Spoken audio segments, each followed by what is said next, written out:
যদি ইমামে হোসাইনের আওলাদ ইমামে আলী আসগরকে ওই দিন কারবালার প্রান্তে রাখা হতো, আমার মনে হয় আল কাউসারের পানি বের হয়ে যেত।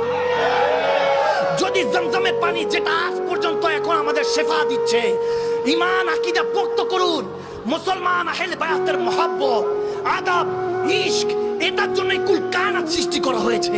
আমরা এসেছি আমার নবীর জন্য, মরে যাব নবীর জন্য, নবীর খানদানের জন্য।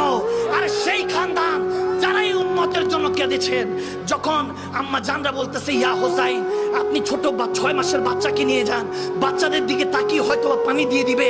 হায় হায়, ওই দিন ইমামে হোসাইন যখন 5 বাচ্চাকে নিয়ে আসলেন, আওলাদের রাসূলকে দেখালেন, তীর দিয়ে উফ করার সুযোগ পেলেন না, তীর দিয়ে তেনাকে রক্তাক্ত করা হয়েছিল। ওদিন ইমামে হোসাইন শিশু আলী আসগরের রক্ত মোবারক নিয়ে আল্লাহর কাছে দেখাচ্ছিলেন, আল্লাহ তোমার নবীর উম্মতের জন্য, আর কিছুর জন্য না, তোমার নবীর উম্মতের দ্বীন কায়েমের জন্য।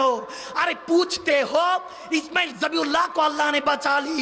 আর দাদা ছিলেন, দাদা পরদাদা ছিলেন ইব্রাহিম খলিলুল্লাহ, ইসমাইল জবিউল্লাহ। জিজ্ঞেস করছেন জিলহজ মাসের 10 তারিখে আমরা যে ঈদ পালন করি, আজকে প্রত্যেকটা অলিগলিতে প্রত্যেক বাবার প্রথম সন্তানটা, যুবক সন্তানটার রক্ত এলাকার মধ্যে প্রবাহিত হতো। যদি ইসমাইল জবিউল্লাহ যদি হেফাজত ছুরি থেকে আল্লাহ না করতেন। শুধু খেয়াল করেন যে দাদার ক্ষেত্রে